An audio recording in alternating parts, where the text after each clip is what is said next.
সময় স্টুডেন্ট ছিলাম, আজকে সরকার আমাকে এমনিশন তুলে দিচ্ছে। মানে আমি একজন স্টুডেন্ট হয়ে আর একজন ভাই স্টুডেন্টের বুকে গুলি চালানোর জন্য সরকার আজকে আদেশ দিচ্ছে আমাদের সেনাবাহিনীকে।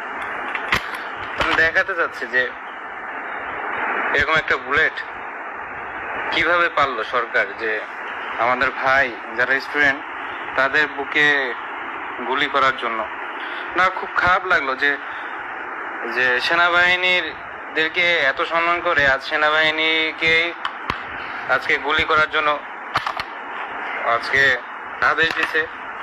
120 রাউন্ড করে দিয়েছে। আমার অনেক সত্যি খুব যাওয়ার ইচ্ছা ছিল না, কিন্তু তাও বাধ্য হয়ে আমাকে যেতে হচ্ছে।